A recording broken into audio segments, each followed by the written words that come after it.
Pastor Yadín, la última vez que estuvo con nosotros,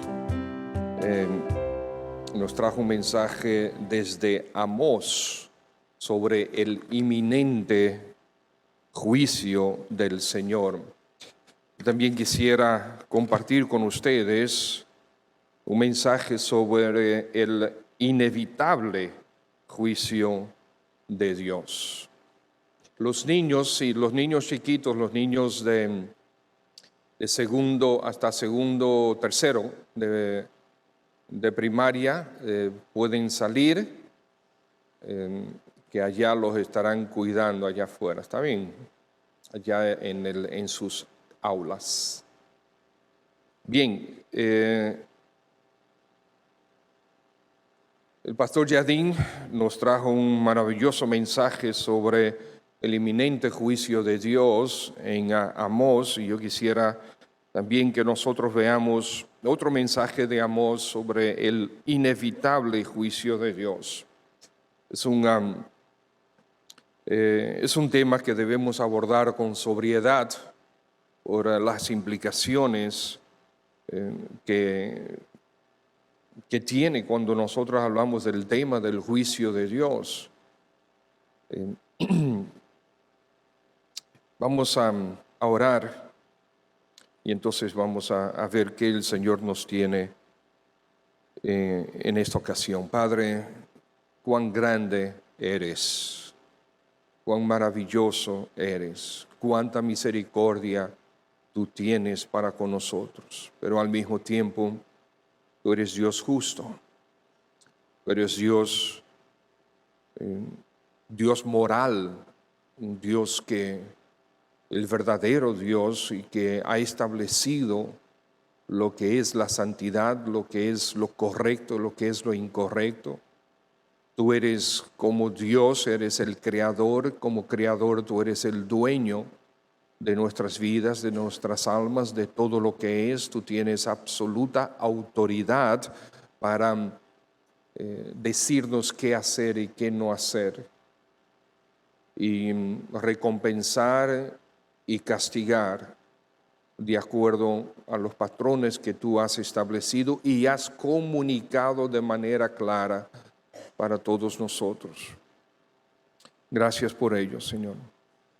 Ayúdanos ahora al contemplar estas verdades, que nuestros corazones sean movidos y atraídos hacia ti, para gloria de Cristo nuestro Señor, tu Hijo amado. Amén. Capítulo 7 de Amós. Capítulo 7 de Amós. Amós es uno de los 12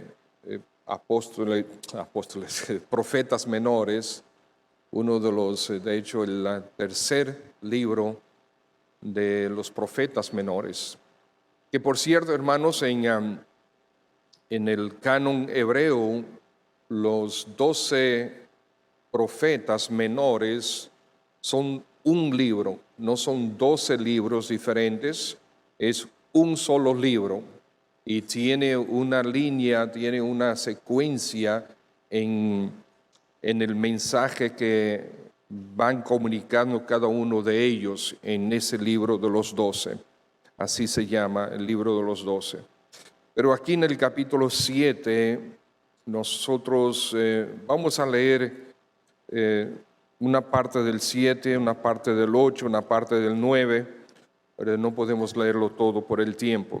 Pero vamos a ver 5 visiones que tenemos aquí, que el Señor le da a Amós para comunicarle el juicio que Él está prometiendo traer sobre Israel. Capítulo 7, versículo 1. Así me ha mostrado Jehová el Señor. Fíjense que claramente le dice, me ha mostrado. He aquí, él criaba langostas, o sea, saltamontes, cuando comenzaba a crecer el heno tardío. Y aquí que era el heno tardío después de las siegas del rey. Y aconteció que cuando acabó de comer la hierba de la tierra, o sea, la langosta, yo dije, Señor Jehová, perdona ahora, ¿quién levantará a Jacob? Porque es pequeño. Se arrepintió Jehová de esto y dijo, no será, dijo Jehová. Jehová el Señor me mostró así, he aquí Jehová el Señor llamaba para juzgar con fuego, y consumió un gran abismo y consumió una parte de la tierra. Y dije, Señor Jehová, cesa ahora.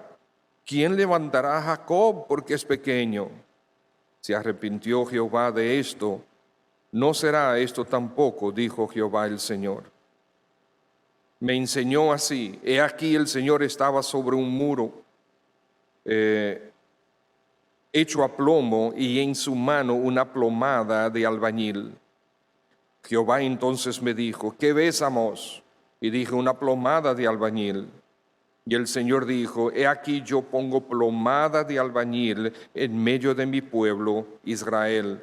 No lo toleraré más. Los lugares altos de Isaac serán destruidos, y los santuarios de Israel serán asolados, y me levantaré con espada sobre la casa de Jeroboam. Capítulo 8, versículo 1. Así me ha mostrado Jehová el Señor. He aquí un canastillo de fruta de verano. Y dijo, ¿qué ves, Amós? Y respondí, un canastillo de fruta de verano. Y me dijo Jehová, ha venido el fin sobre mi pueblo Israel.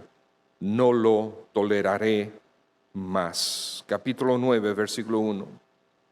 Y vi al Señor que estaba sobre el altar y dijo, derriba el capitel y estremezcanse las puertas y haz los pedazos sobre la cabeza de todos, y al postrero de ellos mataré a espada, no habrá de ellos quien huya ni quien escape. El inevitable juicio de Dios. Todo el libro, todo el mensaje de Amós se trata del juicio de Dios sobre Israel, específicamente sobre el pueblo del norte. Ustedes saben que después de Salomón, por causa del pecado de Salomón, Dios dijo que iba a dividir la nación. Y después de Salomón vino su hijo Roboam, soberbio, atendiendo el consejo de soberbios, pues el pueblo se dividió y el pueblo del norte buscó a un individuo llamado Jeroboam, que es Jeroboam I, y este fue que dirigió al pueblo del norte y los llevó, y bueno, se separaron del reino del sur, que es Judá. Desde ese primer momento, Jeroboam llevó al pueblo en pecado tras pecado, principalmente en el tema de la idolatría. Y desde ese momento, cada uno de los reyes que hubo en el reino del norte fueron malos. Ninguno de ellos siguió al Señor, ninguno. Antes de este rey, el rey que está ahora mismo reinando mientras Amós está predicándoles al reino del norte, es Jeroboam II. Es un segundo Jeroboam. Desde el primero hasta aquí, 11 reyes. De esos, solamente 2 es que no dice la siguiente frase, que hizo lo malo ante los ojos de Jehová, andando en el camino de su padre y en los pecados con que hizo pecar a Israel.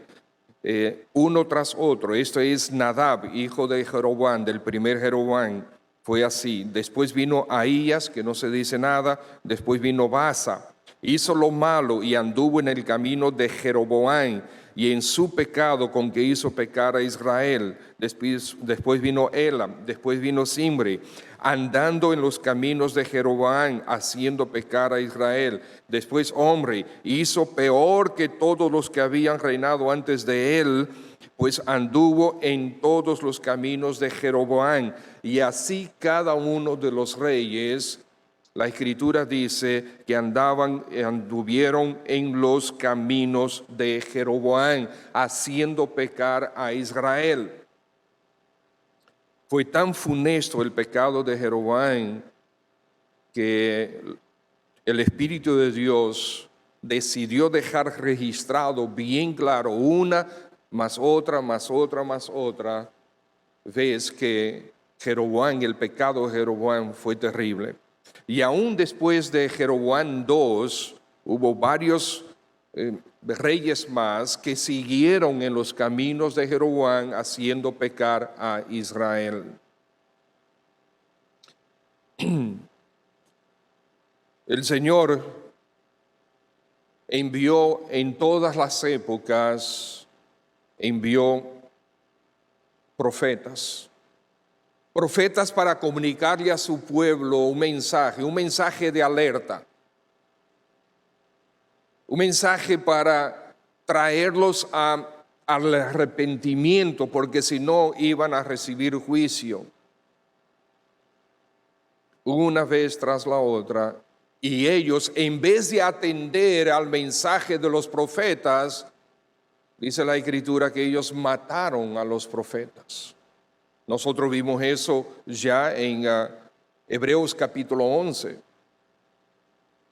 Muchos de ellos fueron maltratados, fueron asesinados, fueron martirizados. Pero mientras sabemos que tenemos que regresar a Amós 7, vamos a Amós capítulo 1. Amós no era un profeta. Amós no era un profeta. Amós no era de los profetas, no era de la familia de los profetas. Amós lo que era un pastor. Él era un boyero. Él cuidaba reyes y además también él cultivaba higos, sicómoros. Él era un hombre del campo, pero era un hombre del campo de Judá, del reino del sur.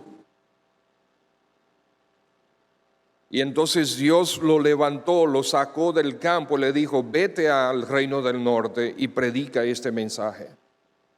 Y justamente en Betel, porque Jeroboam primero, el primer Jeroboam, cuando se llevó o cuando estableció el reino del norte, él hizo algo muy importante porque es Israel. Israel tenía las raíces de Jehová en su corazón. Y ellos sabían que tenían que, por lo menos 3 veces al año, tenían que bajar a Jerusalén, que estaba en Judá, a adorar al Señor. Entonces Jeroboam primero decidió levantar 2 altares para que el pueblo no fuera a Judá, a Jerusalén, a adorar a Dios. Entonces, justamente un altar fue puesto en Betel, que está en la misma frontera entre el pueblo del norte y el pueblo del sur, entre Israel y Judá. Ahí prácticamente en la frontera, en Betel puso un altar. Y el otro altar lo puso bien al norte de Israel, en Dan. O sea, para que el pueblo pudiera trasladarse, pudieran elegir, ya fueran a Dan o fueran a Betel, pero que no pasaran a Judá. Y él hizo 2 becerros de oro y los puso, uno en Dan y otro en Betel. Y dijo al pueblo, estos son los dioses que os sacaron a ustedes de la tierra de Egipto, para que ellos adoraran a Jehová, entre comillas, en forma de un becerro. Entonces Dios llama a Amós y dice, ve y predícales. Otro profeta más que el Señor envió a Israel. En el capítulo 1 tenemos las palabras de Amós, que fue uno de los pastores de Tecoa. Tecoa está un poco al sur de Jerusalén, que profetizó acerca de Israel en los días de Usías, rey de Judá, y en los días de Jeroboam, hijo de Joás, rey de Israel, 2 años antes del terremoto. Dijo: Jehová rugirá desde Sión, desde Jerusalén, y dará su voz desde Jerusalén, y los campos de los pastores se enlutarán, y se sacará la cumbre del Carmelo. Entonces él ya está ahora en el pueblo del norte y está predicando. ¿Y cómo comienza él predicando? Bueno, trayendo un mensaje en contra de las naciones vecinas enemigas de Israel. Entonces tenemos en los primeros versículos una profecía en contra de Damasco, una profecía después en contra de Filistia, ¿okay? Gaza, ¿verdad? Contra Tiro, contra Edom, contra Amón, contra Moab. Y mientras él iba predicando, ¿verdad?, profetizando en contra de estos reinos, el reino del norte, los israelitas del norte, estaban diciendo: bueno, esto viene del sur, pero mira, él está de nuestro lado. Y no solamente eso, sino después en el capítulo 2, versículo 1 al 3, él da una profecía en contra, en los versículos 4 y 5, en contra de Judá. Entonces, pero este profeta sí me gusta escucharlo. A este profeta sí. Él viene de Judá y está profetizando en juicio contra Judá. Así sí. Pero llegó el versículo 6 ahí, llegó el momento de la verdad. Lo mismo que decía con relación a los otros pueblos: por 3 pecados y por el cuarto Dios te va a juzgar. No tiene que ver con 3 pecados específicos y 4 pecados. No, eran muchos pecados. Esa es solamente una forma de decir: por tus muchos pecados. Versículo 6, así ha dicho Jehová: por 3 pecados de Israel y por el cuarto no revocaré su castigo, porque vendieron por dinero al justo y al pobre por un par de zapatos, pisotean en el polvo de la tierra las cabezas de los desvalidos y tuercen el camino de los humildes. Y el hijo y su padre se llegan a la misma joven, profanando mi santo nombre. Sobre las ropas empeñadas se acuestan junto a cualquier altar, y el vino de los multados beben en la casa de sus dioses. Yo destruí delante de ellos al amorreo, cuya altura era como la altura de los cerdos, fuerte como una encima. Destruí su fruto arriba y sus raíces abajo. Y vosotros os hice subir de la tierra de Egipto, y os conduje por el desierto 40 años para que entrases en posesión de la tierra del amorreo. Y levanté de vuestros hijos para profetas y vuestros jóvenes para que fuesen nazareos. ¿No es esto así?, dice Jehová, hijos de Israel. Mas vosotros disteis de beber vino a los nazareos, y a los profetas mandasteis diciendo: no profeticéis. Pues he aquí, yo os apretaré en vuestro lugar, como se aprieta el carro lleno de gavillas. Y el ligero no podrá huir, y al fuerte no le ayudará su fuerza, ni el valiente librará su vida. El que maneja el arco no resistirá, ni escapará ligero de pies, ni el que cabalga en caballo salvará su vida. El esforzado de entre los valientes huirá desnudo aquel día, dice Jehová, etc. El Señor está diciendo: no hay escapatoria, y viene en cualquier momento el juicio. A partir del capítulo 3, de lo que está indicado aquí como capítulo 3, viene juicio sobre juicio sobre juicio, declaración de juicio. Este Jeroboam también andaba en los caminos de Jeroboam I, haciendo pecar a Israel. Regresando al capítulo 7. Nosotros aquí lo que encontramos en estas 5 visiones es que el juicio de Dios es seguro y es justo. Amados hermanos, qué pena que Dios tiene que llevar a cabo un juicio. Qué pena que Dios tiene que juzgar, que tiene que castigar. Qué pena que tiene que ser así. ¿Y ustedes saben por qué Dios castiga? no es porque la gente ha pecado, es porque la gente no se ha arrepentido de su pecado. Porque, amados hermanos, Israel sabía exactamente, tenía conocimiento de que todas estas cosas eran pecado. Israel sabía perfectamente que estaban viviendo contra Dios. La idolatría, ellos sabían. Ellos tenían los 10 mandamientos, ellos tenían todos los demás mandamientos. Ellos sabían perfectamente. De hecho, el juicio contra Judá es diciendo, ustedes traspasaron mis leyes, no hicieron caso a mis leyes. Ellos sabían. El Señor no tenía que avisar que venía un juicio, porque ya ellos conocían que estaban en pecado. ¿Por qué Dios anuncia el juicio? Por su misericordia. Cada vez que Dios anuncia un juicio es mostrando misericordia. ¿Qué pasó con Nínive y Jonás? ¿Recuerdan? Jonás no quería ir a Nínive porque conocía a Jehová, Dios misericordioso. El mensaje de Jonás, ¿cuál era? Muy sencillo. No había que hacer mucha exégesis, no había que estudiar mucho, no había que estar parado durante 40, 50 minutos predicando. Era un mensaje sencillo. De aquí a 45 días Dios va a destruirlos.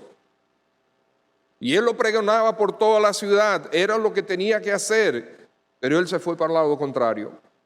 ¿Por qué? Porque conocía la misericordia de Dios, que Dios los iba a perdonar si ellos se arrepentían, y Jonás no quería que ellos fueran perdonados. Finalmente Jonás llegó a Nínive. ¿Y ustedes creen que Jonás predicó ese mensaje con compasión? A mí no me parece.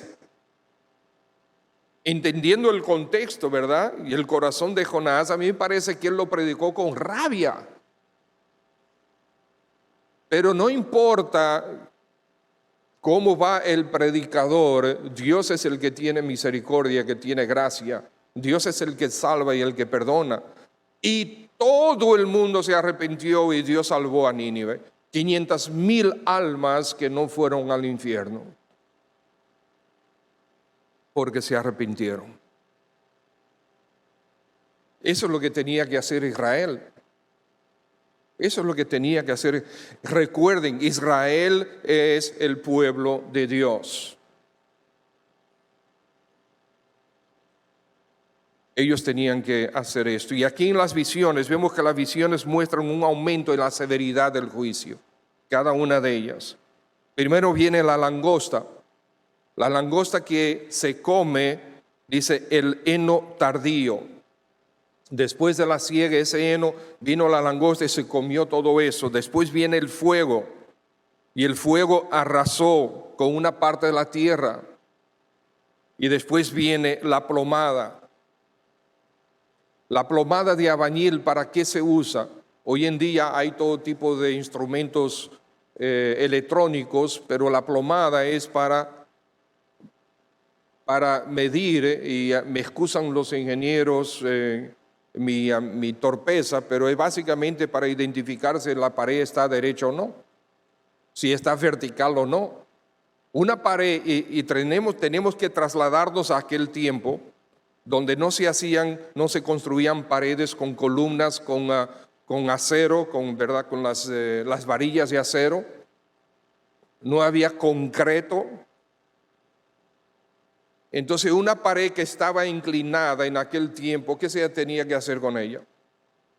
Tumbarla. Era un peligro. Si hoy es un peligro, en aquel tiempo mayor peligro era.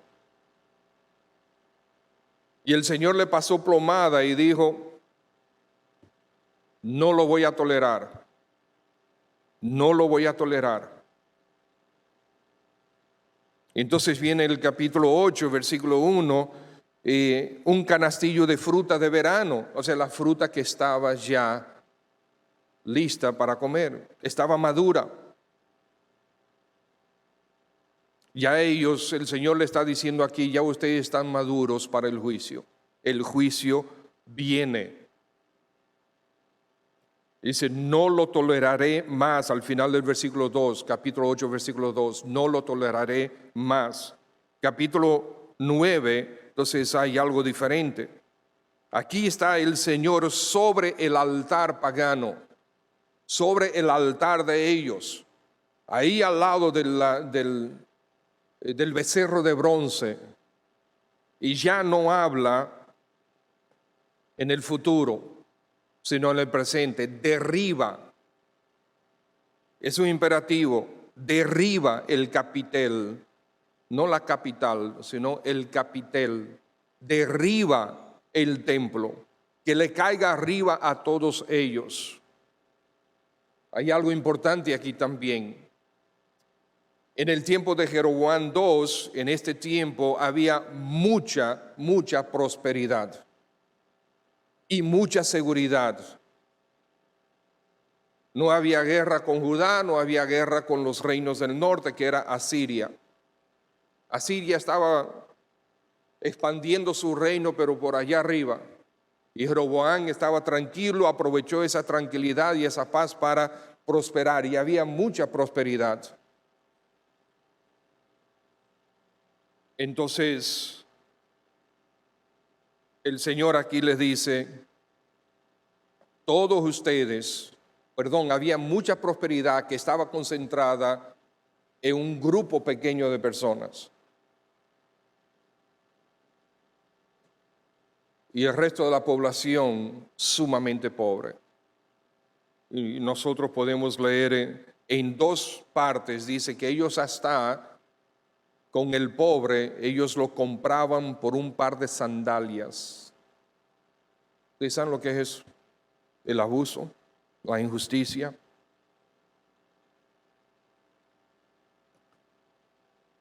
Aquí está el Señor diciendo, mire, por todas esas cosas el juicio viene. La maldad del pueblo ha llegado al punto de maduración, no lo toleraré más.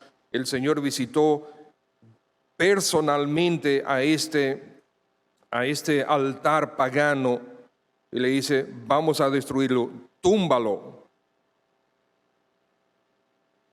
Pero ¿qué encontramos nosotros en capítulo 7, versículo 3? En la primera visión de juicio con las langostas, Amós intercede. O sea, él lleva un mensaje de juicio a Israel, y entonces está el Señor, va a ejecutar el juicio, y Amós dice, ay no, Señor, espérate. Y el Señor dice, versículo 3, se arrepintió Jehová de esto y dijo, no será. Increíble la misericordia de Dios. Fíjense que el versículo 6, con el tema del fuego. Espérate, dice versículo 5, Amós, cesa ahora. ¿Y qué hizo el Señor? Versículo 6, se arrepintió Jehová de esto, no será esto tampoco, dijo Jehová. Esperando que el pueblo se arrepintiera, pero el pueblo no se arrepintió. Y en la tercera visión dice, ya, no lo voy a tolerar. El juicio viene porque viene. Es seguro y es justo. Es justo. Se lo merecen. Y le estoy dando oportunidad y no quieren aceptar la oportunidad. Entonces vemos en el capítulo 7, los versículos 10 al 17, vemos ahí que no hay argumentos válidos contra el juicio de Dios. Primero que el juicio de Dios es justo y es seguro. Y ahora vemos que no hay argumentos válidos. Fíjense lo que sucede. Amós sube al norte, está predicando, le tira la primera visión de juicio, la segunda visión de juicio, la tercera visión de juicio. Y claro, allá está en Betel, está el rey y está el sacerdote, siervo del rey, Amasías. Y Amasías no quiere escuchar más este mensaje. Versículo 10. Entonces el sacerdote Amasías de Betel envió a decir a Jeroboam, rey de Israel. ¿Qué le está diciendo? Le dice: Amós se ha levantado contra ti en medio de la casa de Israel. La tierra no puede sufrir todas sus palabras. Porque así ha dicho Amós: Jeroboam morirá a espada e Israel será llevado de su tierra en cautiverio.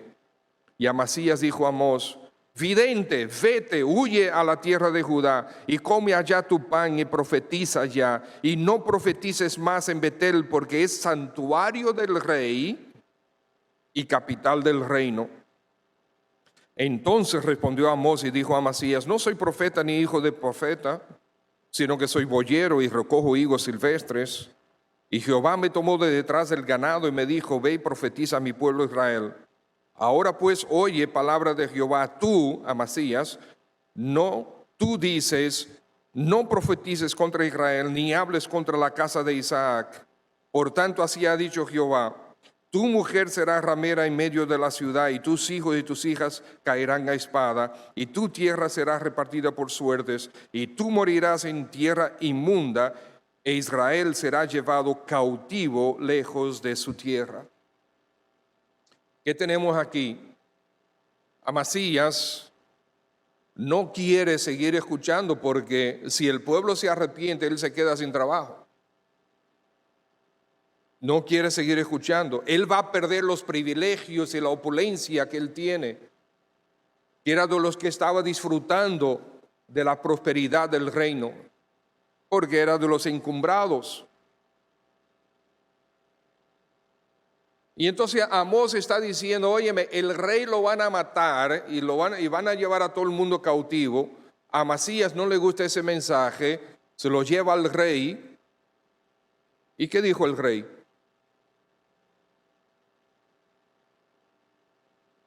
Nada. El rey no dijo nada. Ignoró por completo ese mensaje. Porque él se sentía seguro. No tenemos los detalles, pero eso es lo que induce el texto. Estaba completamente seguro. Hombre, mira esto. Y además era de Judá, un pastor. ¿Qué estaba haciendo Amós realmente en contra del reino del norte? Se podría considerar prácticamente traición en un enemigo. Está deseando la muerte del rey y la muerte del reino. Es un enemigo.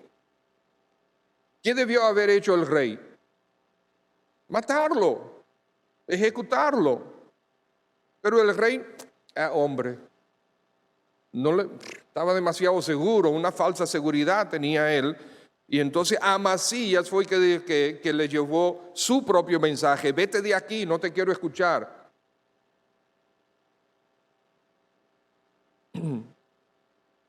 No importa que Betel era el centro de adoración, no importa que era la capital del reino, no importa si el rey estaba ahí o vivía ahí o no vivía ahí, no importa que Amasías había acusado a Amós delante del rey. Esas amenazas no tenían efecto disuasivo en el corazón de Amós. Él seguía predicando.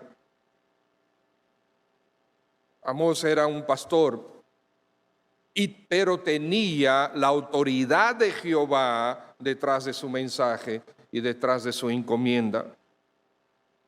Entonces, Amasías, tú puedes decir lo que tú quieras decir. Puedes amenazarme con el rey, amenazarme de muerte, de destierro. Eso no me va a frenar de predicar el mensaje de Dios. El juicio viene. El juicio viene sobre el pueblo de Dios. Qué verdad tan sobria. En tercer lugar, no hay forma de escapar el juicio de Dios. Fíjense en el capítulo 9. Capítulo 9. Vimos la visión, ¿verdad? Que el Señor estaba sobre el altar, versículo 1, y dijo, derriba el capitel, estremezcanse las puertas y hazlo pedazos sobre la cabeza de todos, y al postrero de ellos mataré a espada, no habrá de ellos quien huya ni quien escape. Y ahora detalla eso. Miren lo que dice, aunque cavasen hasta el infierno, hasta el Seol,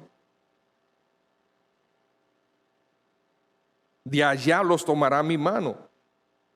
Y aunque subieren hasta el cielo, de allá los haré descender. Si se escondieren en la cumbre del Carmelo, allí los buscaré y los tomaré. Y aunque se escondieren de delante de mis ojos en el profundo del mar, allí mandaré a la serpiente y los morderá. Y si fueren en cautiverio de delante de sus enemigos, allí mandaré la espada y los matará. Y pondré sobre ellos mis ojos para mal y no para bien. No hay forma de escapar el juicio de Dios. No hay forma de escapar el castigo de Dios, ni el infierno, ni el cielo, ni los montes más lejanos, ni la profundidad del mar, ni siquiera el cautiverio puede esconderlos del juicio de Dios. El Señor dijo que va a juzgar. El juicio viene sobre su pueblo, sobre el pueblo de Dios.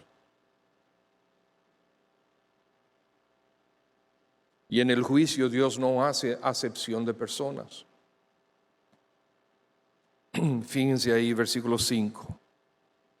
El Señor le sigue comunicando, Jehová de los ejércitos es el que toca la tierra y se derretirá, y llorarán todos los que en ella moran, y crecerá toda como un río, mermará luego como el río de Egipto. Él edificó en el cielo sus cámaras y ha establecido su expansión sobre la tierra. Él llama las aguas del mar y sobre la faz de la tierra las derrama. Jehová es su nombre. Él es el soberano y todopoderoso Dios. Versículo 7.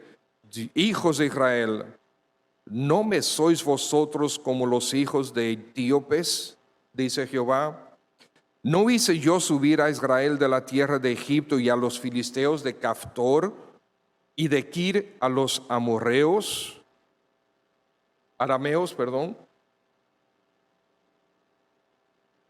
Está diciendo, yo los voy a tratar a ustedes exactamente como trato las demás naciones que han pecado contra mí.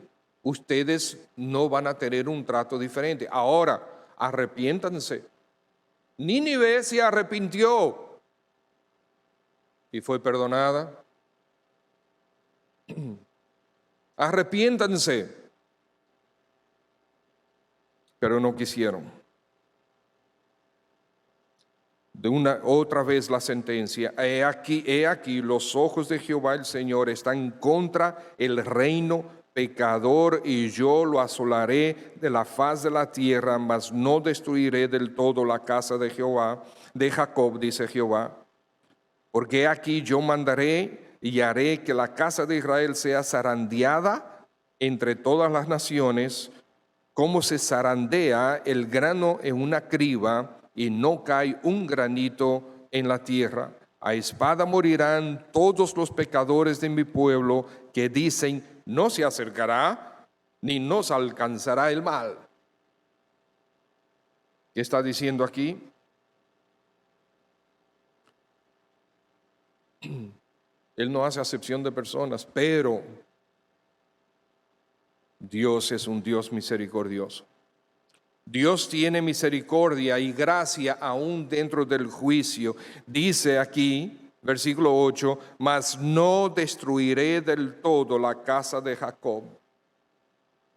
Y después habla de zarandear el pueblo. Ustedes saben para qué sirven, ¿verdad? Para separar. Y todo lo que queda arriba, para castigo. O al revés puede ser. El Señor tiene un remanente. El Señor va a preservar un remanente en su pueblo. Así como nosotros vimos en el capítulo 7, en el versículo 3 y en el versículo 6, que porque Amós intercedió por el pueblo en pecado, Dios dijo, está bien, no lo voy a hacer. No lo voy a hacer, está bien. Pero el pueblo no termina de arrepentirse. Estimados, Juan capítulo 3, versículo 36 dice, el que cree en el Hijo tiene vida eterna, pero el que rehúsa creer en el Hijo no verá la vida, mas la ira de Dios está sobre él. El que cree, todos somos culpables, todos somos dignos del castigo de Dios. Todos nosotros estamos expuestos al juicio de Dios, que es justo y que es seguro, pero Él quiere que nos arrepintamos y nos ofrece a su Hijo y dice, el que cree en ese Hijo tiene vida eterna. Gloria a Dios por ello. Pero si tú rehusas creer, no tendrás la vida. Tú no vas a ver la vida, sino que la ira de Dios estará sobre ti. Muchos no creen en el castigo eterno. Señores, ese es el juicio de Dios.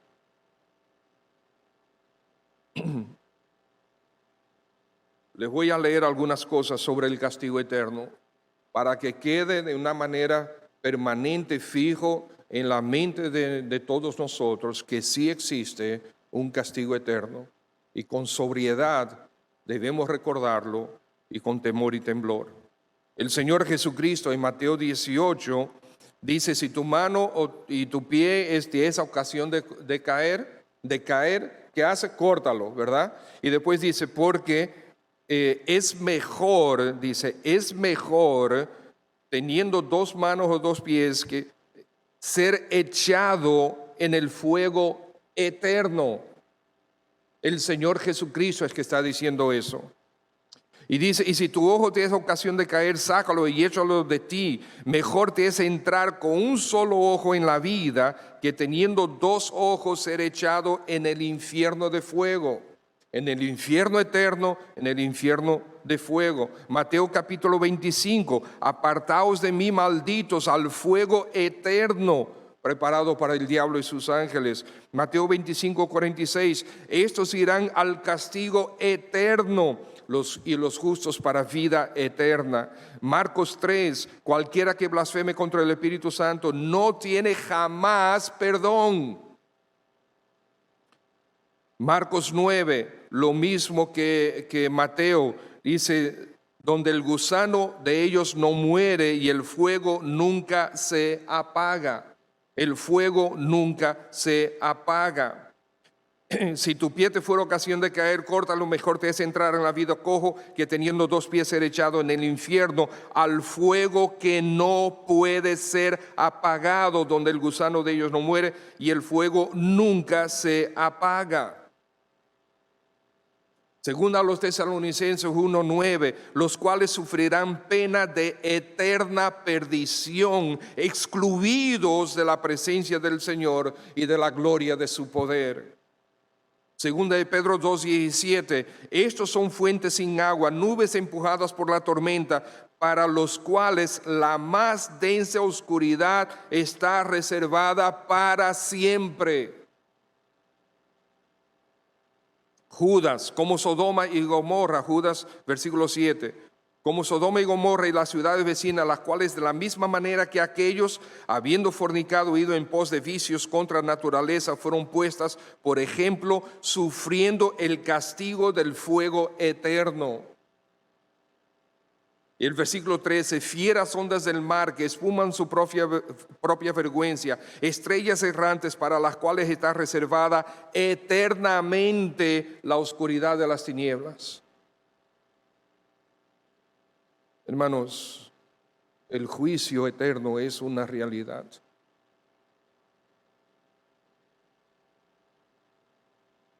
Si estás aquí esta mañana y todavía no te has arrepentido de verdad delante del Señor,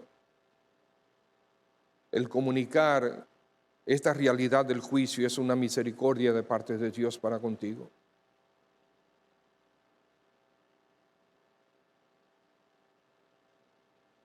Hace unos días escuché que un predicador, creo que de allá de los años 1700 o algo así, Charles Simeon, era pastor y estaba predicando. Y él estaba predicando un mensaje de las Escrituras, y mientras él estaba predicando su mensaje a la audiencia, a su iglesia, se convirtió a Cristo mientras lo predicaba. Y fue tan obvio que alguien en la audiencia, alguien en la iglesia dijo: miren, el pastor se acaba de convertir.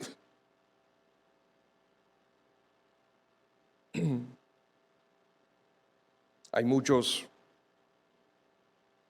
que estamos acostumbrados a venir a la iglesia, que han crecido en nuestros hogares cristianos, que tienen aquí desde que nacieron, desde antes de nacer. Han hecho profesión de fe, pero realmente se han convertido a Cristo. Realmente te has convertido a Cristo. Tu vida da evidencia de que tú eres hijo o hija de Dios. El juicio eterno es una realidad. Y dice segunda de Pedro capítulo 3 que el Señor no retarda su promesa, según algunos la tienen por tardanza, sino que es paciente para con nosotros, no queriendo que ninguno perezca, sino que todos procedan al arrepentimiento. Después que Amós pronunció este juicio sobre Israel, que era inminente, como predicó el pastor Yadín, y que es justo y que es inevitable, ese juicio viene, y como vimos en el capítulo 9, ya el Señor está parado sobre el altar y dice: ya, destruye. Aún así, el Señor esperó 70 años más para que el pueblo se arrepintiera, y no quiso. Entonces el Señor envió a Siria, reino del norte, invadió a Siria en el norte, invadió a Israel y los llevó cautivos, los dispersó. Lo más triste de esto es que Judá, que quedó, aunque sí tuvieron reyes buenos, tuvieron también muchos reyes malos. Y viendo cómo sus hermanos del reino del norte fueron llevados a cautiverio por no arrepentirse de sus pecados como quiera ellos, tampoco se arrepintieron. Y 100 años, 120 años más tarde, ellos mismos fueron llevados cautivos a Babilonia. Señores, el Señor no va a dejar de ejecutar su juicio por tu linda cara. El Señor va a ejecutar su juicio. Romanos capítulo 2: o menosprecias las riquezas de su benignidad, paciencia y longanimidad, ignorando que su benignidad te guía al arrepentimiento. Pero por tu dureza y por tu corazón no arrepentido, atesoras para ti ira, para el día de la ira y de la revelación del justo juicio de Dios. No hagas eso. No tengas un corazón duro, no arrepentido. Ven a Cristo, arrepiéntete. Entrégate a Él. En 1 Timoteo 2, Pablo dice: porque esto es bueno y agradable delante de Dios nuestro Salvador, el cual quiere que todos los hombres sean salvos y vengan al conocimiento de la verdad.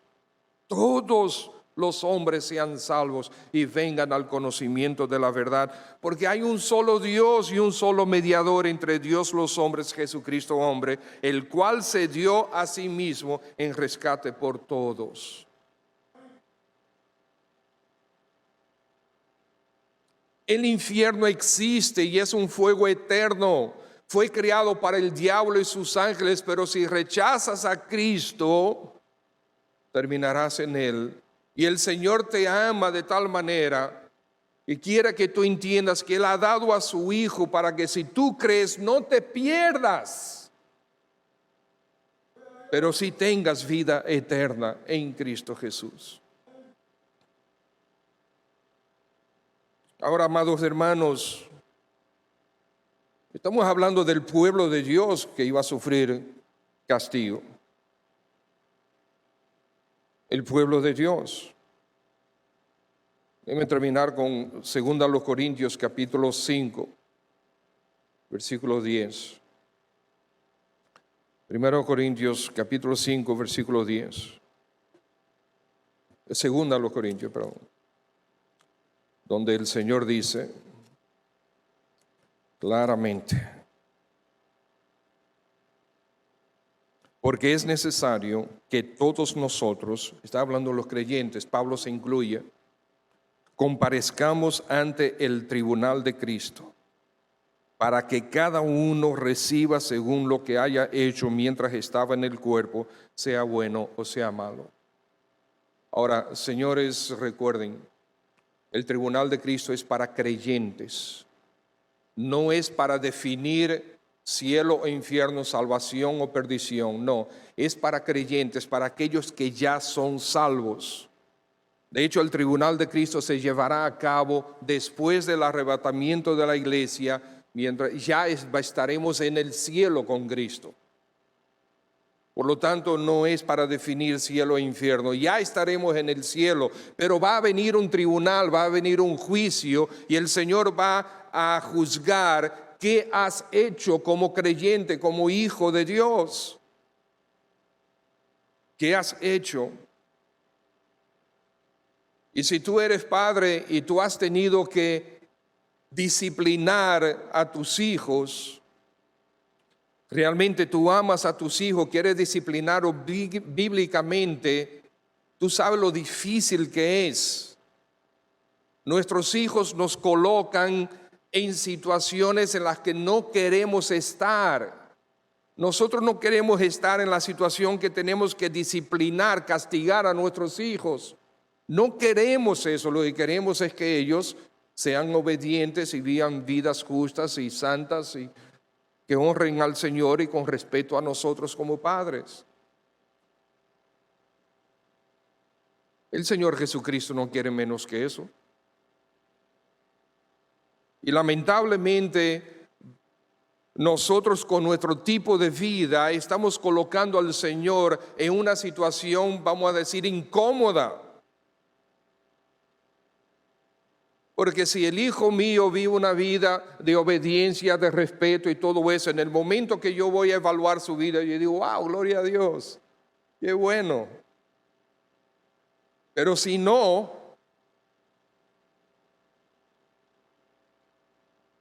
entonces tengo la difícil tarea de tener que castigarlo. Vivamos para el Señor de tal manera, hermanos, que cuando estemos ausentes del cuerpo y allá en el tribunal de Cristo, le seamos agradables. No hagamos que el tribunal de Cristo le sea a Él un tiempo desagradable. Tú dices que amas al Señor, entonces no lo pongas en una situación desagradable. Nosotros como hijos de Dios tenemos que arrepentirnos de nuestros pecados, porque estamos pecando constantemente con el Señor, con vidas, vivimos de una manera displicente, una manera de, yo no mato a nadie, yo vengo a la iglesia todos los domingos, pero no me molesten demasiado, yo estoy cansado, trabajo mucho, tengo la familia. ¿Tu vida honra al Señor? Una de las cosas que de mayor sobriedad que en un curso que nosotros tuvimos, el hermano Ariel y yo, este fin de semana, cuando el pastor Sugel dice, ¿tú te imaginas que el Señor se pare aquí al frente de tu congregación y diga, yo aborrezco lo que ustedes están haciendo? Ustedes cantan, ustedes se paran, ustedes oran, ustedes levantan las manos, ustedes tocan la música, cantan los himnos, pero yo aborrezco todo lo que están haciendo. ¿Por qué el Señor aborrecería eso? Por la diferencia entre Abel y Caín. No era lo que ellos estaban ofreciendo, era su corazón. Y no es que Dios aborrece que nosotros estemos cantando y predicando la palabra de Dios, es el corazón, si está realmente entregado o no. El juicio de Dios es inevitable, tanto para los inconversos como para nosotros creyentes. Si no te has entregado al Señor Jesucristo, ahora es otro momento, otra oportunidad, otra manifestación de la misericordia de Dios y gracia de Dios para que tú vengas a Cristo Jesús en arrepentimiento. ¿Deseas entregarte ahora a Cristo? Vamos a orar. Padre, gracias por la oportunidad que tú nos has dado de escuchar tu palabra. Señor, tú has hablado y quizás algunos de nosotros hemos tenido el privilegio de escuchar tu voz. Quizás otros han permanecido distraídos y ya cerrados, con sus oídos apagados, con su atención en otro sitio. Te quiero pedir que sigas teniendo misericordia de nosotros. Como amó, Señor, espérate, Señor, no lo hagas, por favor, no lo hagas. Detente todavía un tiempo. Visítanos con misericordia y gracia. Quizás esta mañana hay alguien, Señor, a quien tú quieres salvar para traerlo a Cristo. Haz eso, Señor. Nosotros nos gozaremos, tu nombre será glorificado. Esta mañana aquí presentes hay alguien que quisiera entregarse al Señor Jesucristo para salvación, para perdón de sus pecados. Si deseas hacerlo, déjame ver tu mano. Si levantas tu mano ahí en tu asiento, yo quiero orar por ti y entonces vamos a orar también contigo. Hay alguien aquí abajo, allá arriba, deseas entregarte al Señor Jesús. El juicio es seguro y es justo. Va a venir. Necesitas el perdón de Cristo. Necesitas ser lavado con su sangre. ¿Hay alguien? ¿No? Bien, amado hermano, tu vida, tú quieres que tu vida siga el resto de este día y mañana y la semana y el mes y este año y el próximo año que siga como va. Yo he estado pensando mucho sobre esto y yo no quiero que mi vida siga así. Necesitamos crecer. Muchos de nosotros vivimos como si ya la transformación que necesitábamos ya terminó, ya no tenemos que transformarnos nada. Sí, yo lucho aquí, lucho allá con mi pecado, pero ya no tengo mucho que cambiar. Uf, qué falsedad, qué mentira nos hemos creído. Porque nuestra meta es la estatura de Cristo Jesús. El servicio, wow, qué pesado se nos hace servir al Señor. Oh Dios, ten misericordia de nosotros. Visítanos con tu gracia.